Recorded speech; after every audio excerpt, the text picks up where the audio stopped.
অন্তর্বর্তীকালীন সরকারকে বলছি, সন্ত্রাসী এবং গুন্ডাদের ব্যাপারে আপনি নমনীয় হবেন না, জনপ্রিয়তা হারাবেন। কথা ঠিক না ব্যাঠিক জুড়ে বলেন। প্রশাসনকে বলছি, আপনারা জঙ্গি সংগঠনের বিরুদ্ধে বিগত জীবনে মোটামুটি সোচ্চার হয়েছেন, আপনাদেরকে আরো স্ট্রং ভূমিকা পালন করতে হবে। আপনারা ওই অপেক্ষায় থাকবেন না যে আপা তো আমাদেরকে র্যাঙ্ক দিয়েছে, আবার আপা এসে চ্যাংদোলা করে আমাদের মাথায় উঠাবে। এটা বোকার স্বর্গে বসবাস করবেন। আপার কথা ভুলে যান, আপার অধ্যায় পৃথিবী থেকে শেষ হয়ে গেছে। কথা ঠিক কিনা বলেন। আপার অধ্যায় পৃথিবী থেকে শেষ হয়েছে, ঠিক সেভাবে ফেরাউনের অধ্যায় শেষ হয়েছে যেভাবে। শুধু আপার একটা পর্ব বাকি আছে। ফেরাউন পানিতে চুবনি খেয়ে মরেছে, আর আপা ফাঁসির কাষ্ঠে ঝুলে মরতে হবে। ঠিক কিনা বলুন। সেই কুখ্যাত ছাত্রলীগ যারা অস্ত্রধারী, রাষ্ট্র স্বাধীন হওয়ার পরে তাদের হলগুলোতে সার্চ করে অসংখ্য অস্ত্র পাওয়া গেছে, যার প্রমাণ পাওয়ার পরে জঙ্গি সংগঠন হিসেবে এদেরকে উল্লেখ করা হয়েছে। কিন্তু বিগত 16 বছর এই জঙ্গিদেরকে পুষা হয়েছে, আলেমদেরকে গ্রেফতার করা হয়েছে। কথা বলতে হবে, ঠিক কিনা বলেন। আসলে আজকে তো আল্লাহর রহমতে আমরা সুন্দর একটা পরিবেশ পেয়েছি। এটা কিন্তু আল্লাহর পক্ষ থেকে আমাদের জন্য একটা অফার। গতকালকে আমরা খুব পেরেশানিতে ছিলাম না? বৃষ্টি, ঝড়, কর্তৃপক্ষ মোটামুটি তিরপাল দিয়ে সুন্দর করে প্যান্ডেল সাজিয়ে রেখেছে, প্রস্তুতি নিয়ে রেখেছিল। বাকি বৃষ্টি আসলে তো মুশকিল হয়ে যেত। আল্লাহ তাআলা আসান করেছেন, আলহামদুলিল্লাহ। ভাইদেরকে বসিয়ে দেওয়া যায়, একটু জায়গা দেওয়া যায়?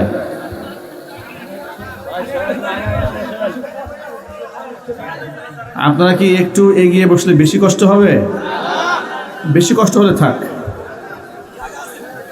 যদি বেশি কষ্ট না হয় তাহলে 1 মিনিটের জন্য সকলে সোজা হয়ে একটু দাঁড়ান। সোজা হয়ে দাঁড়ান। লিল্লাহি তাকবীর। দাঁড়ান সোজা হয়ে। লিল্লাহি তাকবীর। মাশাআল্লাহ, এই সুন্দর জায়গা হয়ে যায়। এখনই জায়গা হয়ে যাবে ইনশাআল্লাহ। পকেট এবং মোবাইল সাবধান। সবাই কিন্তু ওয়াজ শুনতে আসে না। ওয়াজ মাহফিলে সবাই ওয়াজ শুনতে আসে? আলহামদুলিল্লাহ।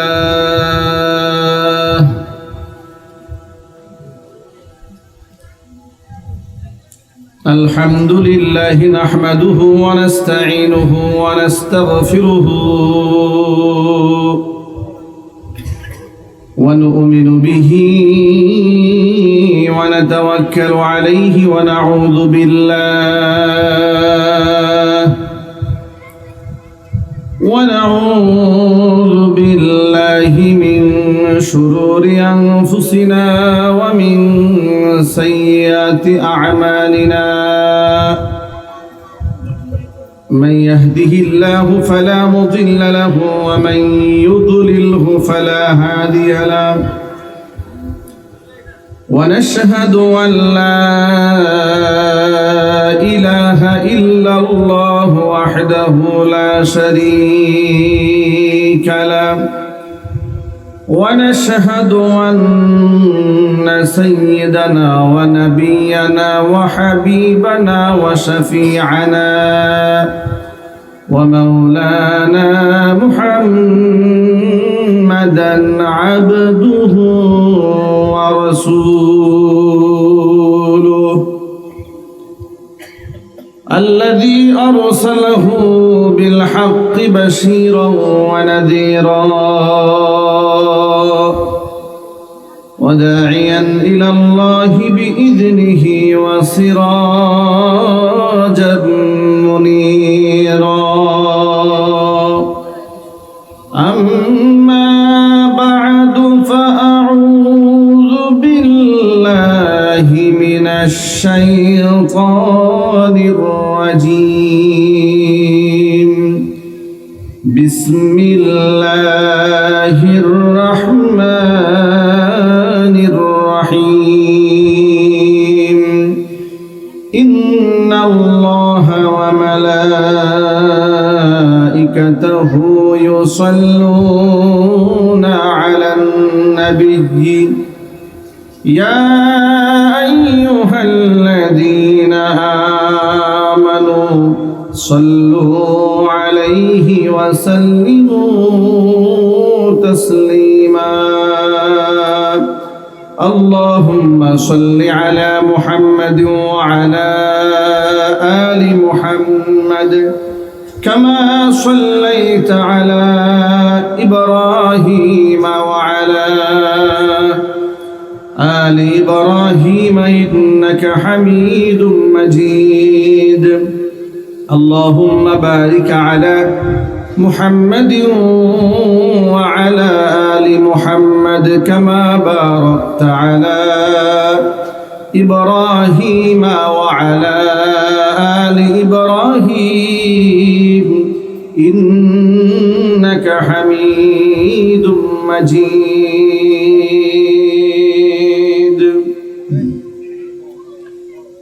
ঐতিহ্যবাহী গাজীপুর জেলার অন্তর্গত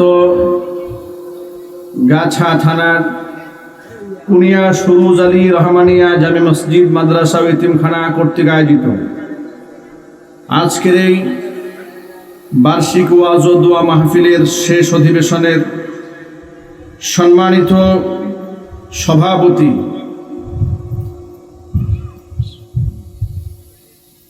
জনাব মোহাম্মদ আশরাফুল আলম অভি মোতাওয়াল্লি অত্র মাদ্রাসা প্রতিষ্ঠাতা সভাপতি ৩৭ নং ওয়ার্ড যুবদল মোহতারাম সভাপতির নেক হায়াত আল্লাহ তাআলা দারাজ করেন, তার খিদমাতের ওয়াসাতকে আল্লাহ তাআলা বৃদ্ধি করে দেন।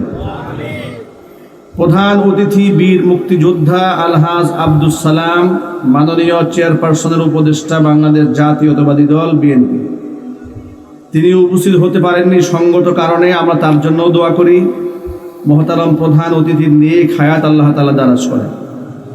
এছাড়া আমন্ত্রিত বিশেষ অতিথিবৃন্দ হাজরাত ওলামায়ে কেরাম, মুরব্বিয়ান এযম, অত্র এলাকা এবং পার্শ্ববর্তী এলাকার বিভিন্ন প্রান্ত থেকে ছুটে আসা দিন দরদি ঈমানদার পরহেজগার মুত্তাকি মুসলিম ভাইরা, পর্দার অন্তরালে অবস্থানরত আমাদের সকলের শ্রদ্ধাভাজন পর্দানিশীন মা এবং বোনেরা, মহান আল্লাহ রব্বুল আলামিনের দরবারে আলিশানে লাখ কোটি শুকরিয়া আদায় করছি যে মহান মনিব আমাদেরকে জুলাই আগস্টের বিপ্লব সাধনের মধ্য দিয়ে একটি নতুন বাংলাদেশ উপহার দিয়েছেন।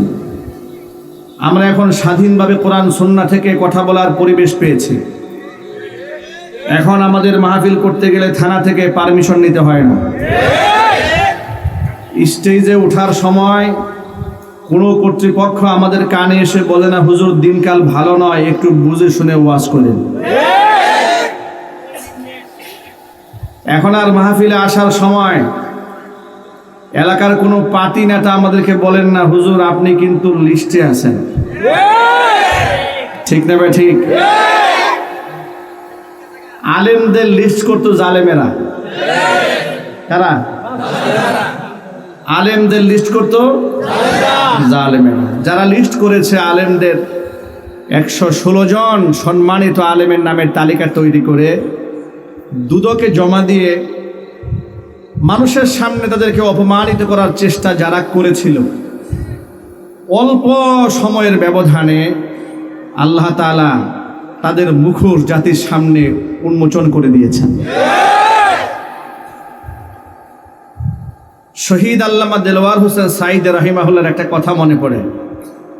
আল্লামার অনেক কথাই তো বর্তমানে বাস্তবায়িত হয়েছে। তিনি বলেছেন যে আল্লাহ, এই জাতির এত বড় ক্ষতি যারা করলো, এ ধর্মের এত বড় ক্ষতি যারা করেছে, আল্লাহ তুমি এদেরকে গোটা জাতির সামনে উলঙ্গ করে দাও।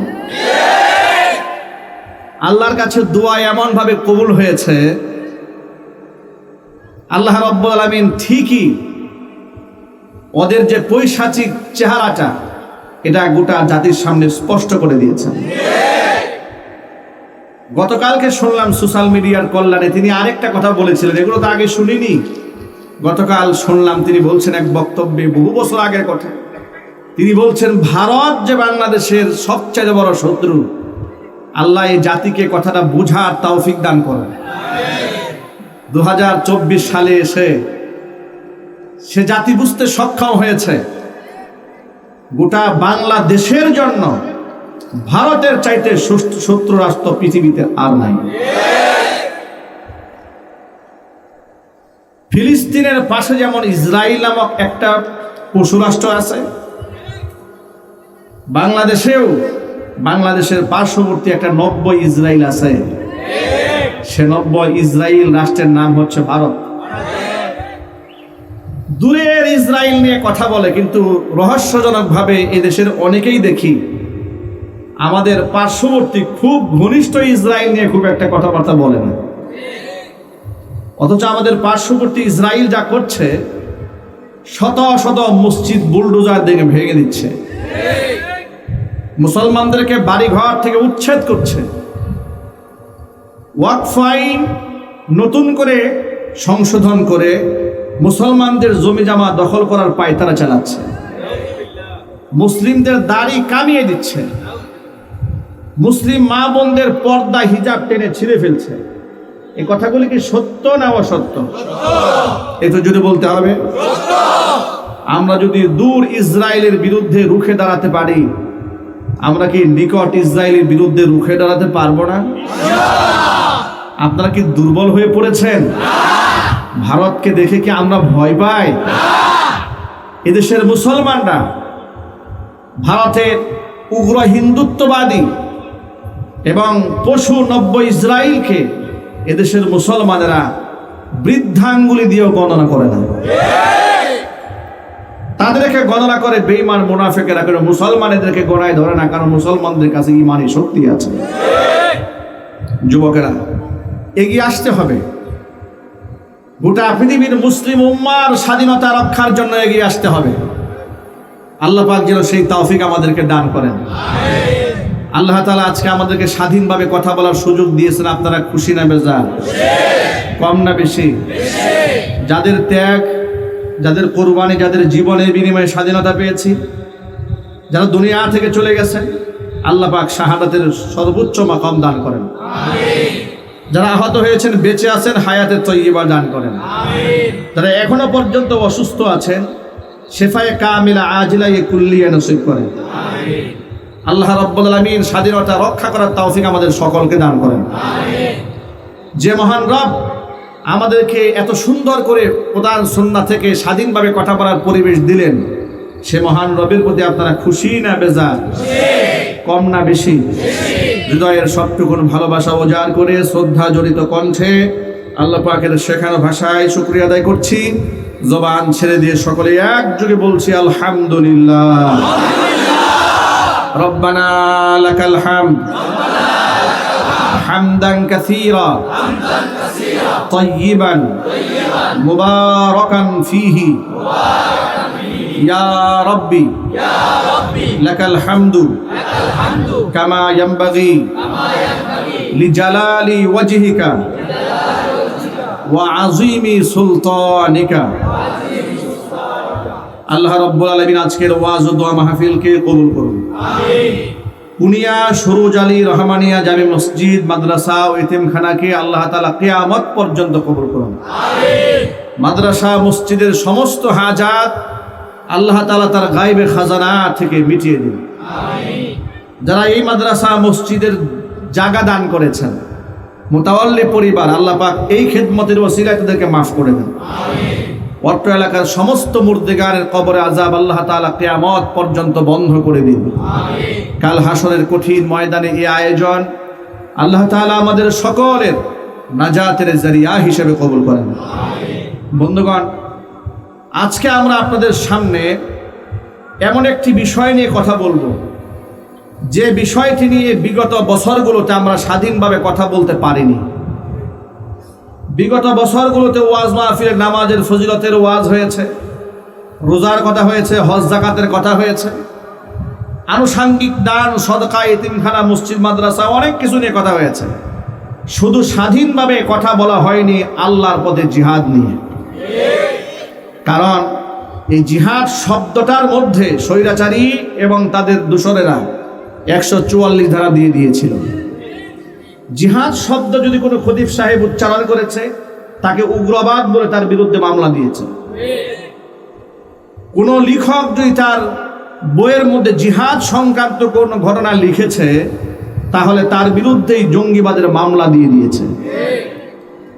কোনো জায়গায় যদি মুসলমানরা জিহাদের ফজিলত নিয়ে আলোচনা করেছে, তাদেরকে বিভিন্ন নামে আখ্যা দেওয়া হয়েছে। কাউকে বলা হয়েছে আনসারুল্লাহ বাংলা টিম, এরপরে কাউকে নাম দেওয়া হয়েছে হিজবুত তাহরির, কাউকে দেওয়া হয়েছে উগ্রবাদী, কাউকে জঙ্গিবাদী, কাউকে মৌলবাদী ইত্যাদি নানা ট্যাগ দিয়ে দিয়ে ইসলামিক রেভলিউশন, ইসলামের বিপ্লবটাকে ঠেকিয়ে দেওয়ার ষড়যন্ত্র তারা করেছিল। এটা কেন করা হয়েছিল সেটা আপনাদেরকে বলি। এই প্রেসক্রিপশনটা তাদের নিজস্ব ছিল না, এই প্রেসক্রিপশন ছিল আমাদের পার্শ্ববর্তী নব্য ইসরায়েল ভারতের।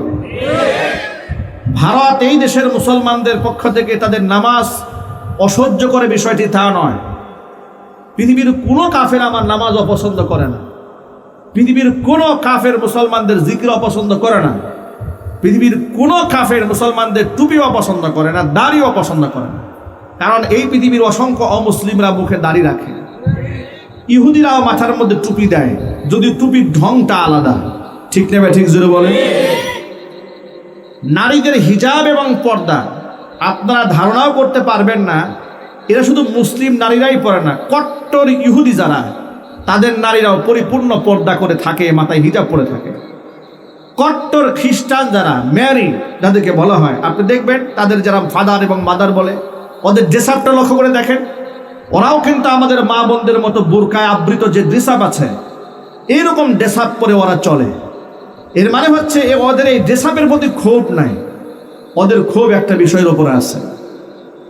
নামাজের প্রতি ওদের রাগ নাই, গুসা নাই, রোজার প্রতি, হজ জাকাতের প্রতি, তাসবিহ তাহলিল কোরআন তেলাওয়াতের প্রতি কোনো জিনিসের উপর ওদের ক্ষোভ নাই।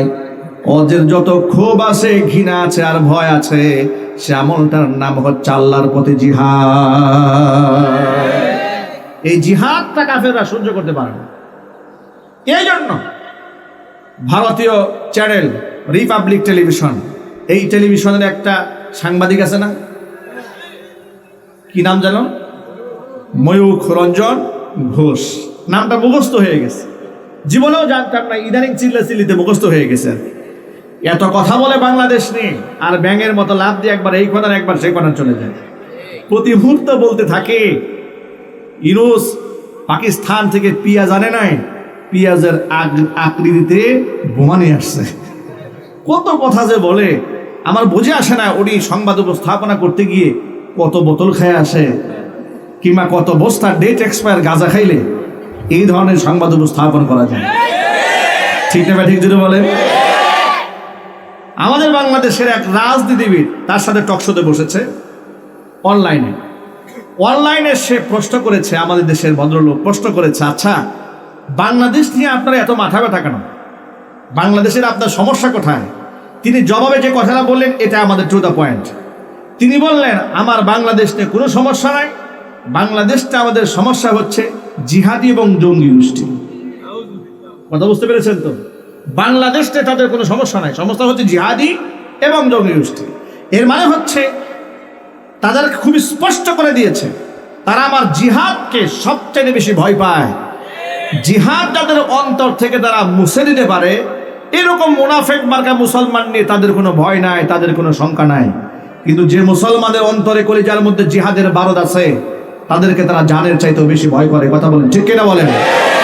জানি দুশ্মন মনে করে যে কোনো মুহূর্তে তাদেরকে উগ্রবাদী, মৌলবাদী, জঙ্গিবাদী, তালেবান, রাজাকার, আল বদর, আল শামস, রাষ্ট্রদ্রোহী ইত্যাদি যে কোনো কথা বলে তাদেরকে পৃথিবী থেকে তারা মিটিয়ে দিতে চায়।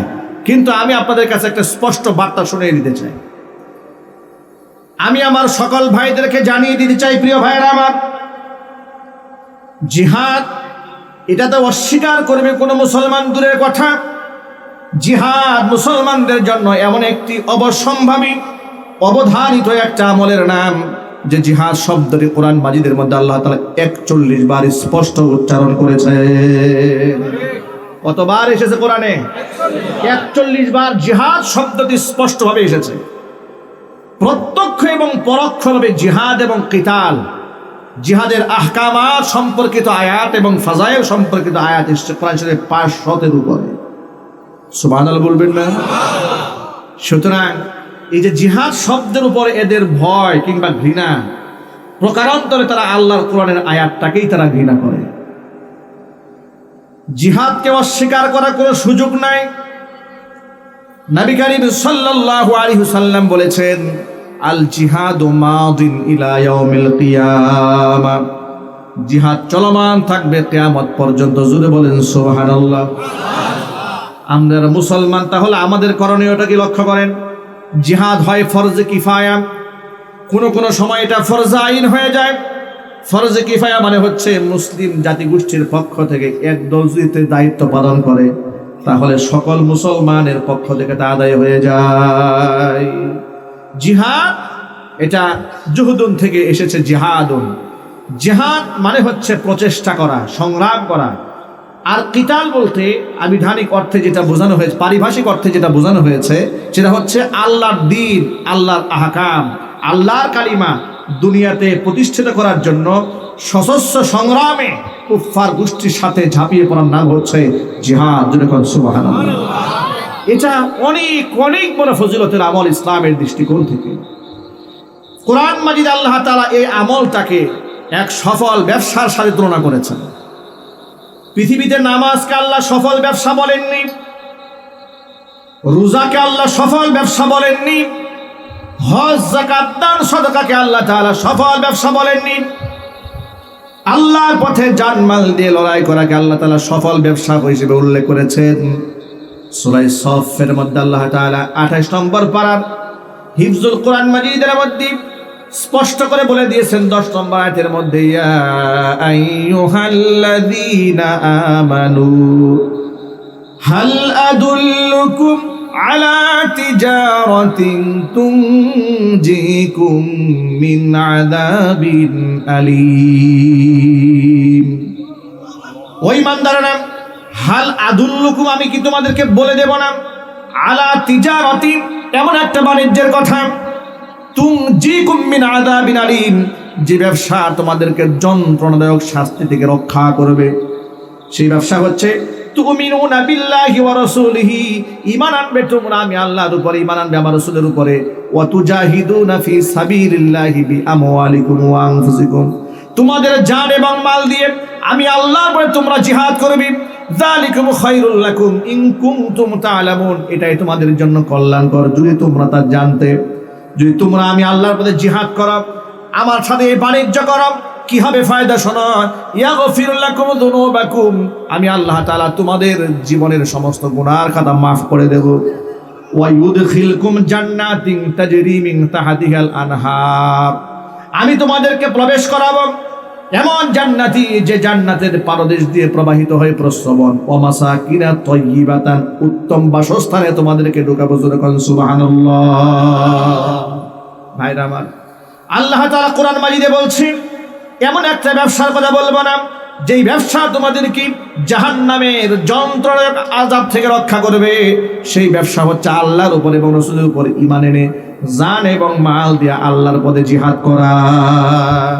জান মাল দিয়ে আল্লাহর পথে জিহাদ করাকে আল্লাহ তাআলা একটি আযাব থেকে রক্ষাকারী সফল ব্যবসা হিসেবে উল্লেখ করেছেন। চিৎকার দেখুন আল্লাহু আকবার। জিহাদ কোরআন মাজিদে 41টা জায়গার মধ্যে স্পষ্টভাবে এলো। জিহাদের ব্যাপারে আল্লাহ তাআলা কোরআন মাজিদে বললেন, কুতিবা আলাইকুমুল কিতালু ওয়া হুয়া কুরহুল লাকুম ওয়া আসা আন তাকরাহু শাইআন ওয়া হুয়া খায়রুল লাকুম ওয়া আসা আন তুহিব্বু শাইআন ওয়া হুয়া শাররুল লাকুম ওয়াল্লাহু ইয়ালামু ওয়া আনতুম লা তা'লামুন। তোমাদের উপর জিহাদকে ফরজ করা হয়েছে। আমি আল্লাহর পথে সংগ্রাম করা শুধু নয়, কাফেরদের বিরুদ্ধে লড়াই করা, জান বাজি রেখে জান এবং মাল দিয়ে লড়াই করা, এটা তোমাদের উপর ফরজ করা হয়েছে। আর মনে রেখো, তোমরা একটা জিনিসকে অপছন্দ করো, আল্লাহর পথে জান মাল দিয়ে লড়াই এত সহজ ব্যাপার নয়, কিন্তু এর মধ্যে তোমাদের কল্যাণ রয়েছে। আর তোমরা যেটা অপছন্দ করো এর মধ্যে কল্যাণ আছে। এমন হতে পারে তোমরা যেটা পছন্দ করো তার মধ্যে তোমাদের অকল্যাণ রয়েছে। আমি আল্লাহ যা জানি তা তোমরা জানো না। এমন অসংখ্য আয়াত দ্বারা প্রমাণিত হয় আল্লাহ রাব্বুল আলামিন আমাদের উপরে জিহাদকে ফরজ করেছেন। কি করেছেন জোরে বলেন তো ভাই? ফরজ করেছেন। আচ্ছা, আপনাদেরকে বোঝাবার জন্য একটা কথা বলি। দেখুন, জিহাদটাকে আমাদের সমাজে পত্র পত্রিকার ভাষায় সন্ত্রাসবাদের সাথে তুলনা করা হয়েছে।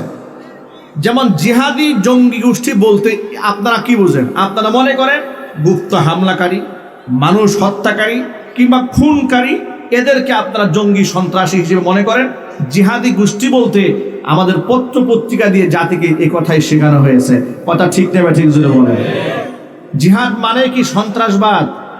যদি জিহাদ মানে সন্ত্রাসবাদ হয় তাহলে আল্লাহ রসুল সাল্লাল্লাহু আলাইহি ওয়াসাল্লাম নিজে 27টা জিহাদের সেনাপতি হয়ে নেতৃত্ব দান করেছেন। তাহলে যদি আপনি জিহাদকে সন্ত্রাসবাদ বলেন তো তার রেজাল্ট কি দাঁড়ায়? মুহাম্মদ সাল্লাল্লাহু আলাইহি ওয়াসাল্লাম সন্ত্রাসদের লিডার ছিলেন? নাউজুবিল্লাহ, একটু জোরে বলতে হবে না ভাই? জিহাদকে সন্ত্রাস কেন আখ্যা দেওয়া হয়েছে এটা আপনাদের বুঝতে হবে। আখ্যা দেওয়া হয়েছে এই জন্য যাতে করে, কারণ জিহাদের মাধ্যমে কাফের বেঈমানদের কুফুরিকে পৃথিবী থেকে মূলোৎপাটন করা যায়। আপনি নামাজ দিয়ে কুফুরি মূলোৎপাটন করতে পারবেন না, আপনি রোজা এবং হজ যাকাত দিয়ে আপনি আত্মশুদ্ধি করতে পারবেন, কিন্তু পৃথিবী থেকে কুফুরির শেকড়কে উঠাতে পারবেন না। কথা ঠিক না ঠিক যদি বলেন? যদি শুধুমাত্র তাসবিহ তাহলিল করে কুফুরির শেকড় উঠানো যেত, মুহাম্মদ সাল্লাল্লাহু আলাইহি ওয়াসাল্লাম মক্কা বিজয়ের সময় 10,000 সৈনিকদের হাতে তলোয়ার উঠিয়ে দিয়েছিলেন। সুবহানাল্লাহ বলতে ইচ্ছা করলো। 10,000 সৈনিকের হাতের মধ্যে উন্মুক্ত তলোয়ার নিয়ে মক্কাতুল মুকাররমা প্রবেশ করেছিলেন। হাতের মধ্যে তলোয়ার ধারণ করে মক্কাতুল মুকাররমার কাবা চত্বরের চতুর্পাশে 360খানা মূর্তি ভেঙে টুকরা টুকরা করে দিয়ে কুফরি চিরতরে মূলোৎপাটন করে মুখ থেকে আয়াত তেলাওয়াত করছিলেন, কুল জাআল হাক্কু ওয়া যাহাকাল বাতিল ইন্নাল বাতিলা কানা যাহুকা। এই আয়াত পাঠ করছিলেন, উন্মুক্ত তলোয়ার সাহাবায়ে কেরামের হাতের মধ্যে ছিল। তাহলে বোঝা গেল জিহাদ ছাড়া আর জিহাদি সরঞ্জাম ছাড়া পৃথিবীর মাটি থেকে কুফরি এবং শিরকের মূলোৎপাটন করা সম্ভব হবে না। কথা ঠিক নেবে ঠিক? সুতরাং তাসবিহ তাহলিলের সাথে সাথে আল্লাহর পথে তলোয়ার ধারণ করা, সংগ্রাম করা, অস্ত্র ধারণ করা, এই শিক্ষা আল্লাহ পাক কোরআন মাজিদের মধ্যে দান করেছেন। আল্লাহর নবী সাল্লাল্লাহু আলাইহি ওয়াসাল্লামকে প্রশ্ন করা হয়েছিল, কিলা আইয়ুল আমালি আফদালু ইয়া রাসূলুল্লাহ। আল্লাহ রাসূলকে প্রশ্ন করা হলো, হে আল্লাহ রাসূল, পৃথিবীর মধ্যে সবচেয়ে উত্তম আমল কোনটি? রাসূল বললেন, ঈমানুম বিল্লাহ, আল্লাহর উপর ঈমান আনা। কিলা সুম্মা আইয়ুন, ঈমান আনার পরে সবচেয়ে দামি ইবাদত কোনটি? হুজুর বললেন, আস-সালাতু আলা মিকাতিহা, সঠিক সময় নামাজ আদায় করা ঈমান আনার পরে সবচাইতে সর্বশ্রেষ্ঠ ইবাদত। আবার জিজ্ঞেস করলেন, কিলা সুম্মা আইয়ুন ইয়া রাসূলুল্লাহ, নামাজের পরে সর্বশ্রেষ্ঠ আমল কোনটি? হুজুর বললেন, বিররুল ওয়ালিদাইন, পিতামাতার আনুগত্য করা। কিলা সুম্মা আইয়ুন, 4 নাম্বার জিজ্ঞেস করা হলো, পিতামাতার আনুগত্যের পরে সর্বশ্রেষ্ঠ ইবাদত কোনটি? রাসূল বললেন, আল জিহাদু ফি সাবিলিল্লাহ, আল্লাহর পথে জিহাদ করা হচ্ছে আসমানের নিচে জমিনের উপরে চতুর্থতম শ্রেষ্ঠ ইবাদত। চিৎকার দেখুন আল্লাহু আকবার। যে ইবাদতকে পৃথিবীর শ্রেষ্ঠ ইবাদত বলা হয়েছে, যে জিহাদকে দুনিয়ার শ্রেষ্ঠ ইবাদত বলা হয়েছে, আজকে মুসলমানদের কাছে প্রথম আলো, ডেইলি স্টার সহ 71 টেলিভিশন, এই সমস্ত চ্যানেলগুলো আর এই সমস্ত পত্র পত্রিকা জাতির সামনে ওই জিহাদকে সন্ত্রাস হিসেবে উল্লেখ করেছে। যার দরুন জিহাদ শব্দটা এটা মুখে উচ্চারণ করাও বিগত 16 বছরে অঘোষিতভাবে নিষিদ্ধ করা হয়েছিল। কথা ঠিক নেবে ঠিক জোরে বলেন? বিভিন্ন জায়গার মধ্যে র্যাব, গোয়েন্দা বিভাগের গোয়েন্দা পুলিশরা তারা বিভিন্ন বাড়ি বাড়ি হানা দিত, বিভিন্ন সংগঠনের ছেলেপেলের কাছে বই খুঁজে পেত, নামাজ শিক্ষার পদ্ধতি, ফাজাইল আমল, ফাজাইলে সাদাকাত, শামাইলে তিরমিজি পেয়ে গেছে। পেয়ে পত্রিকায় দিয়েছে, বিরাট হাতিয়ার পাওয়া গেছে। কি পাওয়া গেছে? একদম জঙ্গিবাদের আস্থানা হারা দিয়ে আমরা এই সমস্ত জিহাদি বইগুলো উদ্ধার করেছি। দেখেন, আল্লাহর পথে চলার জন্য যে পাথেয়গুলোকে আছে ও এগুলাকে তারা জঙ্গিবাদের হাতিয়ার মানে সন্ত্রাসবাদের হাতিয়ার হিসেবে তাদেরকে গ্রেফতার করেছে। আর প্রকাশ্য দিবালোকে যারা টর্চার সেল বানিয়ে, আয়না ঘর বানিয়ে মানুষ খুন করেছে, গুম করেছে, সশস্ত্র মহড়া দিয়ে ক্যাম্পাসগুলোকে রক্তাক্ত করেছে, গুলি করে মানুষ খুন করেছে, জীবনেও তাদেরকে সন্ত্রাস হিসেবে পত্রিকার মধ্যে উল্লেখ করা হয়নি। কথা ঠিকটা যদি বলতে হবে, ঠিক কিনা বলে? যেই ছাত্র সংগঠনের লোকেরা বিগত জীবনে হেফাজতের মিছিলে হামলা করেছে, আমার আলেম ওলামাদের উপর টর্চার করেছে, এমনকি নরেন্দ্র মোদী 2021 সালে বাংলাদেশে আসাকে কেন্দ্র করে বুটবাজার কেন্দ্রীয় মসজিদ থেকে আমরা যখন সংগ্রাম করেছিলাম, আমাদের সেই মিছিলে সশস্ত্র হানা দেওয়ার জন্য লাঠিয়াল বাহিনী যারা রেডি করেছিল, সেই কুখ্যাত ছাত্রলীগ যারা অস্ত্রধারী, রাষ্ট্র স্বাধীন হওয়ার পরে তাদের হলগুলোতে সার্চ করে অসংখ্য অস্ত্র পাওয়া গেছে, যার প্রমাণ পাওয়ার পরে জঙ্গি সংগঠন হিসেবে এদেরকে উল্লেখ করা হয়েছে। কিন্তু বিগত 16 বছর এই জঙ্গিদেরকে পুষা হয়েছে, আলেমদেরকে গ্রেফতার করা হয়েছে। কথা বলতে হবে, ঠিক কিনা বলেন? আমরা দেখলাম তারা বিভিন্ন জায়গাতে মাথা চারা দেওয়ার জন্য চেষ্টা করছে। আজকেও তারা ঢাকা শহরে ঝটিকা মিছিল করেছে। অন্তর্বর্তীকালীন সরকারকে বলছি, সন্ত্রাসী এবং গুন্ডাদের ব্যাপারে আপনি নমনীয় হবেন না, জনপ্রিয়তা হারাবেন। কথা ঠিক না ঠিক জুড়ে বলেন। প্রশাসনকে বলছি, আপনারা জঙ্গি সংগঠনের বিরুদ্ধে বিগত জীবনে মোটামুটি সোচ্চার হয়েছেন, আপনাদেরকে আরো স্ট্রং ভূমিকা পালন করতে হবে। আপনারা ওই অপেক্ষায় থাকবেন না যে আপা তো আমাদেরকে র্যাঙ্ক দিয়েছে, আবার আপা এসে চ্যাংদোলা করে আমাদের মাথায় উঠাবে। এটা বোকার স্বর্গে বসবাস করবেন। আপার কথা ভুলে যান, আপার অধ্যায় পৃথিবী থেকে শেষ হয়ে গেছে। কথা ঠিক কিনা বলেন? আপার অধ্যায় পৃথিবী থেকে শেষ হয়েছে ঠিক সেভাবে ফেরাউনের অধ্যায় শেষ হয়েছে যেভাবে। শুধু আপার একটা পর্ব বাকি আছে। ফেরাউন পানিতে চুপটি খেয়ে পড়েছে, আর আপা ফাঁসির কাষ্ঠে ঝুলে পড়তে হবে। ঠিক কিনা বলেন মুসলমান? এই পর্বটা বাকি আছে। সুতরাং রাষ্ট্রের জন্য কাজ করেন, দেশের জন্য কাজ করেন। সন্ত্রাসীদের বিরুদ্ধে আমাদের মজবুত থাকতে হবে। আমরা বিভিন্ন দলে বিভক্ত হলেও স্বাধীনতা, সার্বভৌমত্ব এবং জুলাই আগস্টের খুনি যারা, তাদের বিচারের দাবিতে আমরা কিন্তু সব একমত। জুলাই আগস্টের খুনিদের বিচার এই মাটিতে হোক, এটা আপনারা চান না?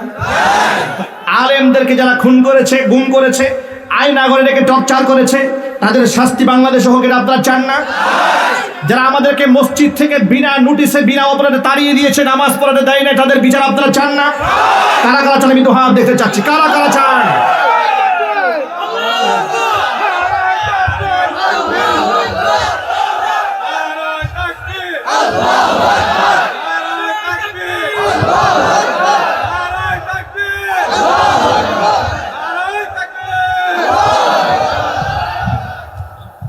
ওরা আমাদেরকে মোটেও সহ্য করতে পারেনি। 2021 সালে আমাকে বুটবাজার কেন্দ্রীয় মসজিদ থেকে কি পরিমাণ মানসিক টর্চার করে আমাকে এখান থেকে তারা সরিয়ে দিয়েছে। কি অপরাধ ছিল আমার? কি অপরাধ ছিল? তারা আমাকে নামাজ পড়াতে দেয়নি 4টা বছর। আমি আপনাদের পাশের এলাকাতে ভাড়া ছিলাম, নিলয় হাউজিংয়ে। প্রশাসনের লোকেরা বাসায় গিয়ে বাড়িওয়ালাকে হুমকি দিয়েছে, মাদ্রাসা বিল্ডিংয়ে থাকে বলে, হ্যাঁ থাকে, ওনাকে বাসায় ঢুকতে দেবেন না, তাহলে আপনিও মামলা খাবেন। অপরাধ কি? আমরা কি চুরি করেছিলাম? যদি বলতে হবে তো আপনাদের। রাষ্ট্রের টাকা বিদেশে পাচার করেছিলাম?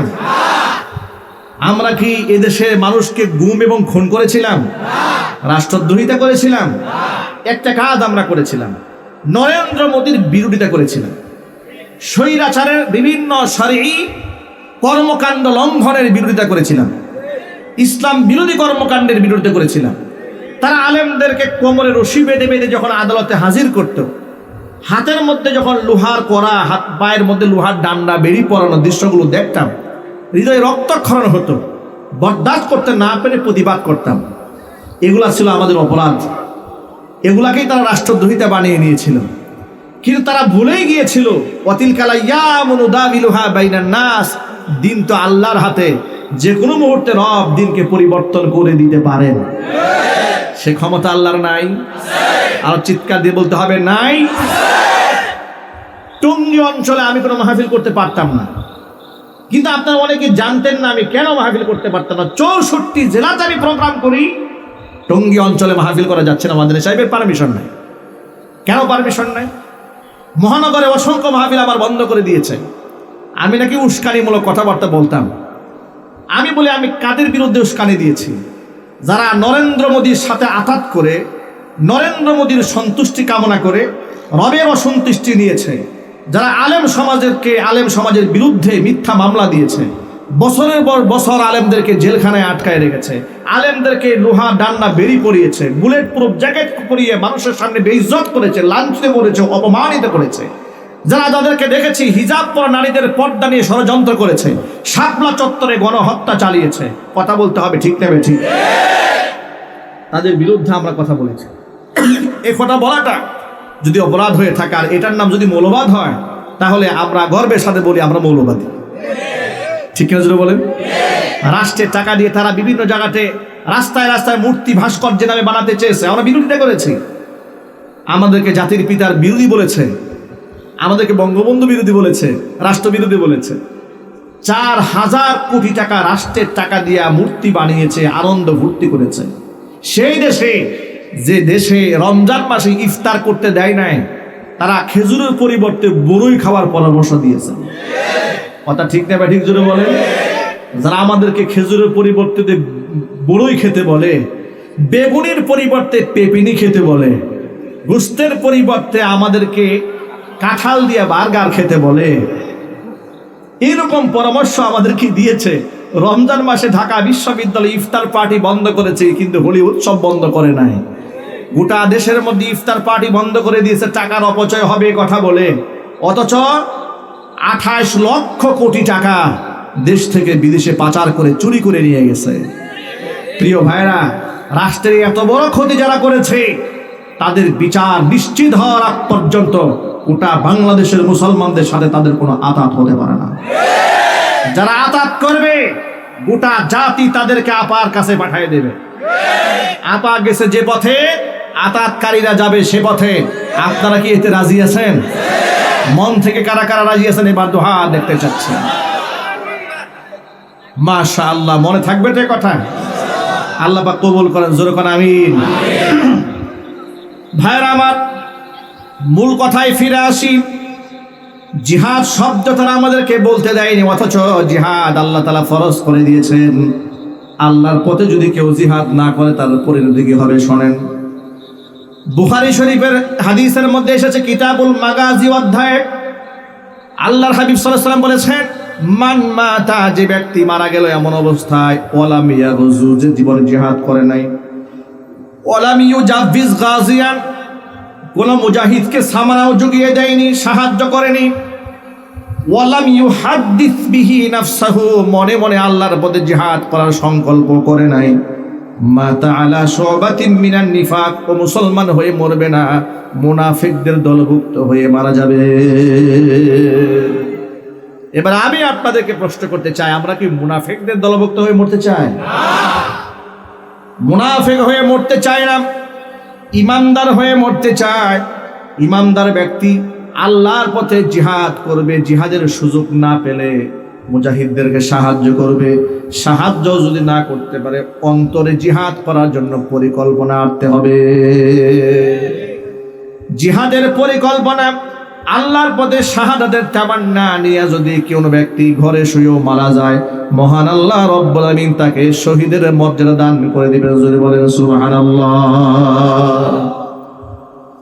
20 বছরে এক টকবগে নওজওয়ান, কুফরি হালাতের নাম ছিল আব্দুল উজ্জা। ইসলাম ধর্ম গ্রহণ করার পরে নবীজি সাল্লাল্লাহু আলাইহি ওয়াসাল্লাম নাম রেখে দিয়েছেন আব্দুল্লাহ। আব্দুল্লাহ জুলবিজাদাই, লম্বা ইতিহাস রয়েছে তার ব্যাপারে।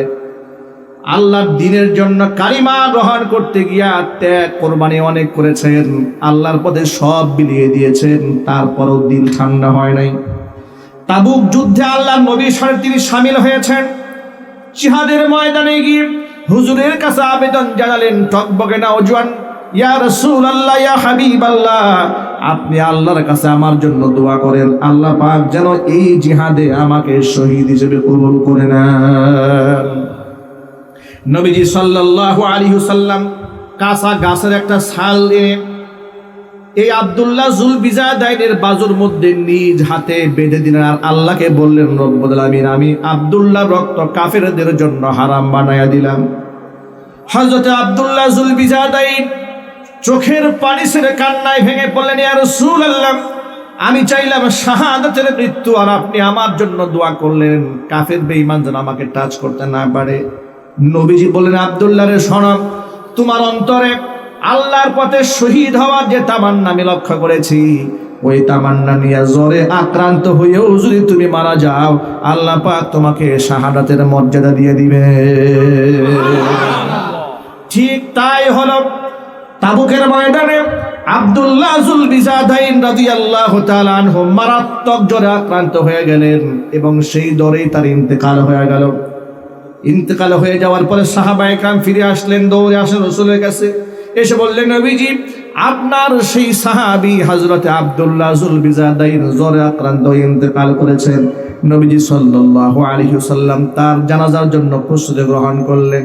তাকে গোসল দেওয়ানো হলো জিহাদের ময়দানে রাতের বেলাতেই। গোসল দিয়ে দেওয়ার পরে নবীজি সাল্লাল্লাহু আলাইহি ওয়াসাল্লাম সাহাবীদেরকে কবর খনন করতে বললেন। কবর খনন করা হলো। নবীজি সাল্লাল্লাহু আলাইহি ওয়াসাল্লাম নিজে কবরের মধ্যে নামলেন। কবরে নেমে আবু বকর আর উমরকে ডেকে বলেছেন, আবু বকর, উমর, লাশের সাথে যেন বিয়াদবি না হয়ে যায়, আমার হাতে লাশটা দাও।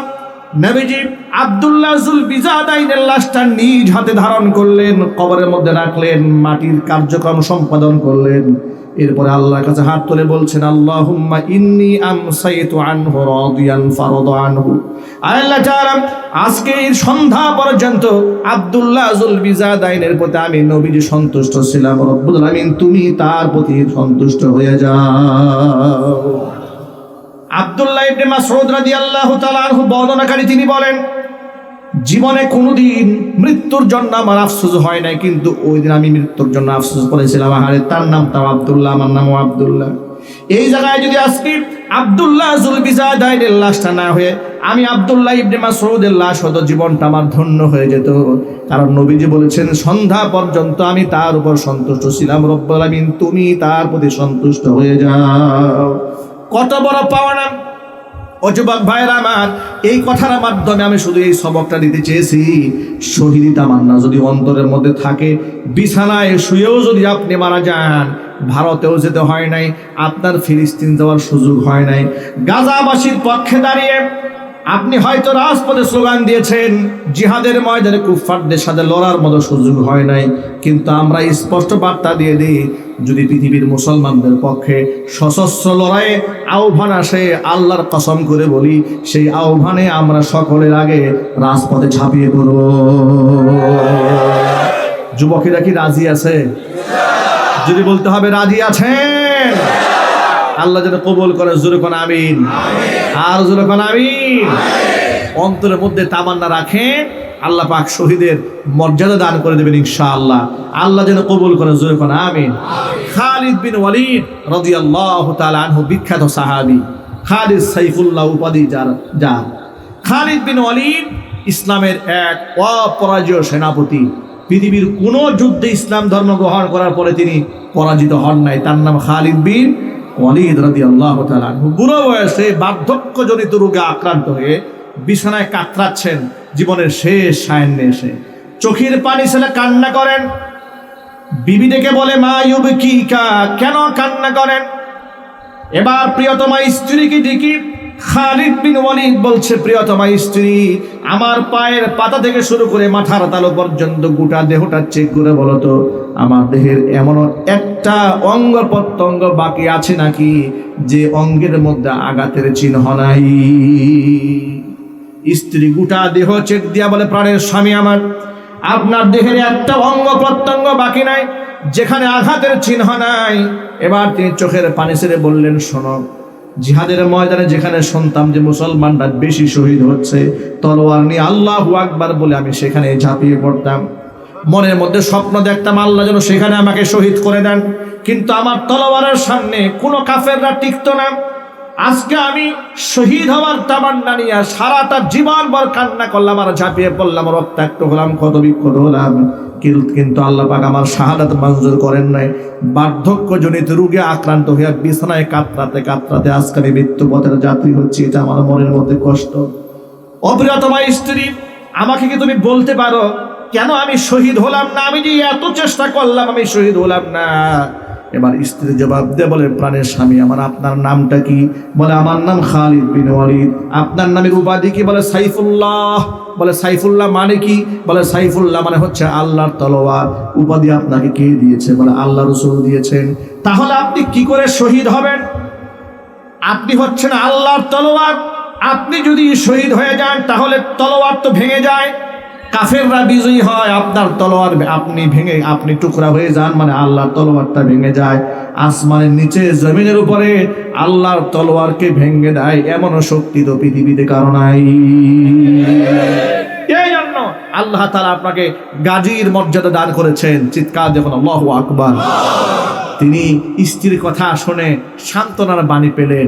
ভাইরা আমার, সাহাবায়ে কেরাম রাদিয়াল্লাহু তাআলা আনহুম আজমাইন সকলে আল্লাহর পথে শহীদ হতে চেয়েছেন। আর আমরা এমন আয়েশি জিন্দেগি গ্রহণ করেছি, আমরা কেউ মরতে চাই না, আমরা সব বাঁচতে চাই। মনে রাখবেন, সকলে যদি বাঁচতে চান একদিন সকলকে কুকুরের মতো মরতে হবে। আর যদি আল্লাহর পথে জীবন দেওয়ার তামান্না নিয়ে আমরা ঝাঁপিয়ে পড়ি, দুনিয়া থেকে বিদায় হব, আমরা সিংহের মতো বিদায় হবে, বিড়ালের মতো নয়। ঠিক নেবে ঠিক করে বলেন। যুবকেরা, ডাক আসতে পারে, সেদিন বেশি দূরে নয়। ভারতের দিকে তাকান, যেভাবে মুসলিম গণহত্যা চলছে, যেভাবে মসজিদগুলো ভেঙে দেওয়া হচ্ছে, যেভাবে কবরস্থান বুলডোজার দিয়ে গুঁড়ে দেওয়া হচ্ছে, মুসলমানদের বাড়িঘর যেভাবে ভাঙা হচ্ছে, এবং বাংলাদেশ নিয়ে যেমন কূটকৌশল তারা আটতেছে, তারা কিন্তু জিহাদের দামামা বাজিয়ে দিয়েছে। কথা ঠিক নেবে ঠিক জুড়ে বলেন। তারা কিন্তু জিহাদের দিকে আমাদেরকে আহ্বান করছে। আর গজওয়াতুল হিন্দ তো আমাদের সামনে আছে, ওই জিহাদে ইনশাআল্লাহ আমরা অবশ্যই শামিল হব। হিন্দুস্তানের মুশরিকদের সাথে যদি রক্ত দিয়ে জিহাদ করে কালিমার পতাকা উড্ডীন করতে হয়, আমি আমার কুনিয়ার সামনের সকল তাওহীদি যুবক ভাইদেরকে বলতে চাচ্ছি, আপনারা কি সেই জিহাদে শামিল হতে প্রস্তুত আছেন তো? ইনশাআল্লাহ। আল্লাহকে দেখায় দেন, আল্লাহকে দেখায় দেন, আল্লাহ কবুল করেন। জোরে বলেন আমিন।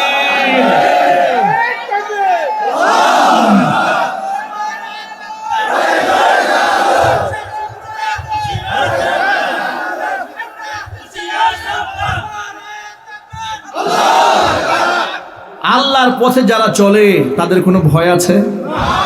যারা আল্লাহর পথে চলে, আল্লাহর কথা বলে, আল্লাহকে ভালোবেসে সপেছে জীবন, তাদের কিসের ভয়? কে করে পরাজয়? শহীদি তামান্নাতে নাচে তার মন। যারা আল্লাহর পথে চলে, আল্লাহর কথা বলে, আল্লাহকে ভালোবেসে সপেছে জীবন, তাদের কিসের ভয়? কে করে পরাজয়? শহীদি তামান্নাতে নাচে তার মন। হাসনা হেনার গানে ভুলে না হৃদয় তার, কালিমার মিশক মাখা হৃদয় রয়েছে যার। হাসনা হেনার গানে ভুলে না হৃদয় তার, কালিমার মিশক মাখা হৃদয় রয়েছে যার। সব পিছুটান ভুলে জিহাদের পথে চলে, সব পিছুটান ভুলে জিহাদের পথে চলে, সে তো তার ঈমান বলে। যারা আল্লাহর পথে চলে, আল্লাহর কথা বলে, আল্লাহকে ভালোবেসে সপেছে জীবন, তাদের কিসের ভয়? কে করে পরাজয়? শহীদি তামান্নাতে নাচে তার মন। যারা আল্লাহর পথে চলে, আল্লাহর কথা বলে, আল্লাহকে ভালোবেসে সপেছে জীবন, তাদের কিসের ভয়? কে করে পরাজয়? শহীদি তামান্নাতে নাচে তার মন। মনে রাখবেন, মুনাফিকরা দিনে কয়েক হাজার বার মরে, ইমানদার জীবনে একবার মরে। ঠিক না ঠিক জোরে বলেন? সাইকেলের টায়ার যদি পাঞ্চার হয়, মুনাফিকের কলিজা শেষ। ঠিক না ঠিক বলেন? ইমানদার কখনো ভীতু এবং কাপুরুষ হয় না, ইমানদার সাহসী হয়। আল মুমিনুল কাবিয়্যু খায়রুম মিনাল মুমিনিদ দাঈফ। দুর্বল ইমানদারের চাইতে শক্তিশালী ইমানদার আল্লাহর কাছে শ্রেষ্ঠ। আমরা কি দুর্বল ইমানদার হব? আর ইমানকে নবায়ন করতে হলে, মজবুত করতে হলে সুন্নতি জিন্দেগি গ্রহণ করার বিকল্প কোনো রাস্তা নাই। ঠিক কিনা ভাইরা? গুনাহকে ছাড়তে হবে। আজকে আমরা যেখানে এখানে এসেছি, আমরা অনেকেই অনেক ধরনের গুনার সাথে আমরা জড়িয়ে আছি। কবিরা, সগীরা, জাহিরি, বাতিনি, ইচ্ছায় অনিচ্ছায় কত ধরনের গুনার মধ্যে আমরা ডুবে আছি। গুনাহ যদি ভাই আমরা না ছাড়ি, ইমান তাজা হবে? যদি বলি ইমান তাজা হবে? ইমান যদি তাজা করতে হয়, গুনাহকে ছাড়তে হবে। আমি একটি হাদিস বলে আমি আলোচনার শেষ দিকে নিয়ে যাচ্ছি ইনশাআল্লাহ। আপনাদের কি বেশি কষ্ট হচ্ছে? দেখুন, আসলে রাত অনেক গভীর হয়েছে। আসলে এত রাত করে বয়ান করা এবং শোনা দুটোই কঠিন হয়ে যায়। এরপরেও আমি আপনাদের সামান্য ছোট্ট করে একটা হাদিস বলেই আলোচনা শেষ দিকে নিয়ে যাব ইনশাআল্লাহ। নবী করিম সাল্লাল্লাহু আলাইহি সাল্লাম বলেছেন ১৫০০ বছর আগে, সিনফান মিন আহলিন নারি লাম আরাহুমা। ও সাহাবীরা শোনাম, জাহান্নামের দুইটা শ্রেণী আমি নবীজি আমার জামানায় দেখিনি। ওরা কিয়ামতের আগে দুনিয়াতে এদের আগমন ঘটবে। দুইটা শ্রেণী জাহান্নামে যাবে। এদের মধ্যে একটা শ্রেণী পুরুষ আর একটা শ্রেণী হচ্ছে নারী। যে পুরুষ শ্রেণীরা জাহান্নামে, যাদের খাসলাত কি, বৈশিষ্ট্য কি? রিজালুম বিআইদিহিম সিয়াতুন কাআযানাবিল বাকারি ইয়াদরিবুনা বিহান নাস। ওই সমস্ত পুরুষ এমন লাঠিয়াল গুন্ডা বাহিনী এরা হবে, এদের হাতের মধ্যে গরুর লেজের মতো লাঠি থাকবে, অন্যায়ভাবে মানুষদেরকে প্রহার করবে। এমন গুন্ডা বাহিনী এলাকার মধ্যে আছে না? না, হতে পারে সেটা সন্ত্রাসী দল কিংবা রাজনৈতিক দলের ছত্রছায়া গুন্ডা বাহিনী হয়ে ঘুরে বেড়ায়, চাঁদাবাজি করে, আছে না নাই? মানুষদেরকে প্রহার করে, মানুষদেরকে পিটায়। রাসূল বলেছেন এই সমস্ত পুরুষরা জাহান্নামে। জোরে কোন নাউজুবিল্লাহ। যুবকেরা, আল্লাহ শক্তি দিয়েছেন, এই শক্তি চাঁদাবাজিতে কাজে লাগাবো না। আল্লাহ শক্তি দিয়েছেন, আল্লাহর পথে কাজে লাগাবো। দ্বিতীয় নাম্বার হচ্ছে নিসাউন। এমন কিছু মহিলাদের আবির্ভাব ঘটবে কিয়ামতে। মহিলা মানুষ কেমন মহিলা? শোনো, আলামত শুনে নাও। নিসাউন কাসিয়াতুন আরিয়াতুন। এমন মহিলা হবে তারা, যারা পোশাক পরেও উলঙ্গ হয়ে থেকে যাবে। এমন পোশাক পরবে, পোশাক পরা যে কথা, না পরাও একই কথা। এখন প্রশ্ন হলো, এমন পোশাক আবার কেমন পোশাক? পোশাক পরলে তো মানুষ পোশাক পরিধানকারী হয়ে গেল, উলঙ্গ কি করে হলো? মুহাদ্দিসরা দুইটা ব্যাখ্যা করেছেন। এক নাম্বার ব্যাখ্যা হচ্ছে, এত পাতলা পোশাক মহিলারা পরবে, ভিতরের অঙ্গ প্রত্যঙ্গ বাহির থেকে বোঝা যাবে, এ একটা ব্যাখ্যা। আরেকটা ব্যাখ্যা হচ্ছে, বেশি পাতলা পরবে না, ভারী পরবে, কিন্তু এত টাইট ফিট বডির সাথে লেগে থাকবে, শরীরের অঙ্গ প্রত্যঙ্গের ভাঁজ বাহির থেকে বোঝা যাবে। এরকম পোশাক সমাজে নাই, শুধু গাজীপুরে নাই, আরো জোরে বলতে হবে, আছে না নাই? এই পোশাক তারা পরবে। এদের আরো কিছু খাসিলত আছে। এই মহিলারা শুধু এরকম পোশাক পরবে তা নয়, মুমিলাতুন মাইলাতুন। এরা পরপুরুষকে নিজের প্রতি আকৃষ্ট করবে, নিজেরাও পরপুরুষের দিকে আকৃষ্ট হবে। টিকটক আইডি ওরা খুলবে, এটা হচ্ছে সাধারণ ব্যাখ্যা, বোঝাবার জন্য বলি। ফেসবুক আইডি খুলবে, লাইকি অ্যাকাউন্ট খুলবে, এরপরে ফিল্টার করে চেহারাকে লাবণ্যময়ী করে পরপুরুষের সামনে একদম সুন্দর করে তুলে ধরবে, যাতে করে যুবকদের চরিত্র নষ্ট করে দেওয়া যায়। আছে না নাই? আর এই সমাজের একটা দুঃখজনক বাস্তবতা বলি। দুঃখজনক বাস্তবতা হচ্ছে, ইদানিং দেখতে পাচ্ছি স্বামী স্ত্রী মিলে তাদের নিজস্ব ভালোবাসার আপনার খুনসুটিগুলো, এগুলো তারা মোবাইলে ভিডিওতে ধারণ করে পাবলিকলি প্রচার করে বেড়াচ্ছে। আবার নাম দিয়েছে কাপল ব্লগ।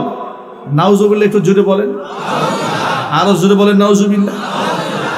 স্ত্রীর সৌন্দর্যতা বিক্রি করে পয়সা ইনকাম করে তুমি কাপল ব্লগ বলবে, আবার বলবে তুমি নাকি সেলিব্রিটি হয়ে গেছো। ও সেলিব্রিটি, ও আবু জেহেলের মতো সেলিব্রিটি। ও জাহান্নামীদের সেলিব্রিটি। কথা ঠিক না ঠিক জোরে বলেন। সুতরাং কোনো যুবক যদি এর সাথে জড়িয়ে থাকেন, মাইকের আওয়াজ বাহিরে যাচ্ছে, কোনো মা বোন যদি এই অন্যায়ের সাথে জড়িয়ে থাকেন, তওবা করেন, আল্লাহর কাছে ক্ষমা প্রার্থনা করেন, চোখের পানি ছাড়েন। এগুলো জাহান্নামীদের পথ, এটা জান্নাতীদের পথ হতে পারে না।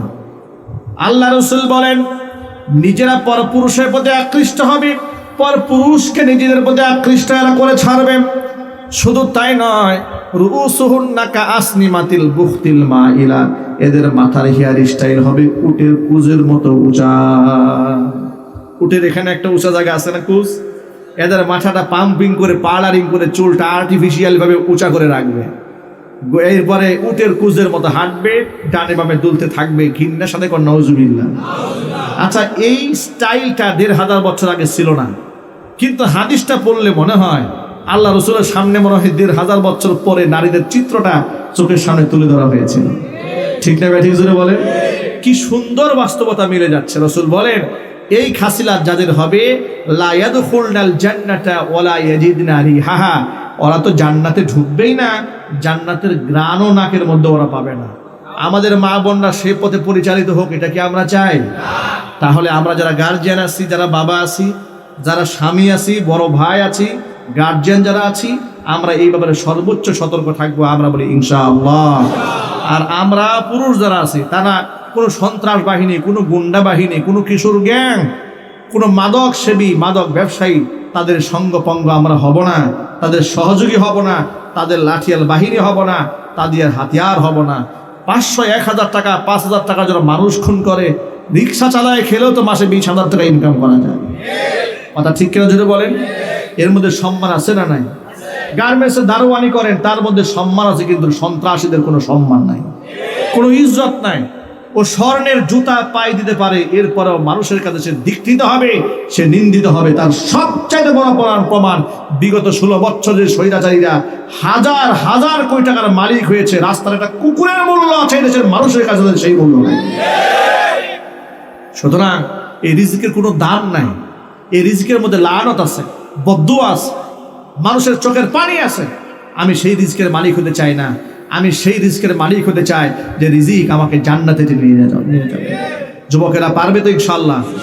আল্লাহ রাব্বুল আলামিন আমাদের সকলকে কবুল করেন, মঞ্জুর করেন, জোরে কোন আমিন। আজকের পর থেকে ৫ ওয়াক্ত নামাজ বা জামাত আদায়ের তৌফিক দান করেন। যুবকেরা মুখের দাড়িটা রাখবেন তো ইনশাআল্লাহ? ৫ ওয়াক্ত নামাজ পড়বেন তো ইনশাআল্লাহ? বউকে বেপর্দায় মার্কেটে পাঠাবেন তো? সুদের ব্যবসা করবেন? ঘুষ খাবেন? ঘুষ দেবেন? মানুষের লাঠিয়াল বাহিনী হবেন? গুন্ডা বাহিনী হবেন? মাদক সেবী, মাদক ব্যবসায়ী, মাদক কারবারি সহযোগী? আল্লাহ পাক হেফাজত করেন। আল্লাহ রাব্বুল আলামিন কুনিয়া সুরজালি রাহমানিয়া জামে মসজিদ মাদ্রাসা এতিমখানাকে আল্লাহ তাআলা কবুল করেন। যারা দান করেছেন, দানগুলোকে আল্লাহ তাআলা কবুল করেন। এই লম্বা সময় পর্যন্ত সারাদিন আপনারা পরিশ্রম করেছেন, আপনারা পারিবারিক কাজ করেছেন, আজকে ছুটির দিন ছিল, এরপরেও আপনারা আরামের দিন, বিশ্রামের দিন, রিল্যাক্সের দিন, রিল্যাক্স না করে এই গভীর রাত পর্যন্ত, রাত 12:30 পর্যন্ত জেগে বয়ান শুনেছেন। আল্লাহ তাআলা সকলকে মাফ করে দেন। আল্লাহুম্মা সাল্লি আলা মুহাম্মাদ ওয়া আলা আলি মুহাম্মাদ কামা সাল্লাইতা আলা ইব্রাহিম ওয়া আলা আলি ইব্রাহিম ইন্নাকা হামিদুম মাজিদ। আল্লাহুম্মা বারিক আলা মুহাম্মাদ ওয়া আলা আলি মুহাম্মাদ কামা বারাকতা আলা ইব্রাহিম ওয়া আলা আলি ইব্রাহিম ইন্নাকা হামিদুম মাজিদ। اللهم آمين.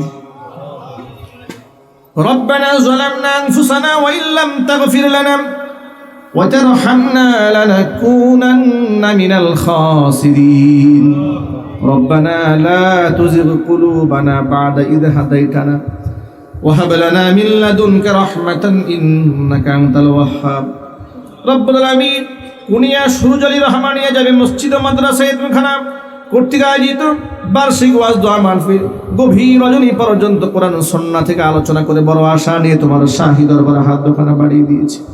আয় আল্লাহ তাআলা মেহেরবানি করে আলোচনার ভুল বিয়াদবি ক্ষমা করে সাহাবের হাদিয়াটুকু কবুল করে মঞ্জুর করে সোনার মদিনায় তোমার হাবিবের রওজা মুবারকে পৌঁছিয়ে দাও।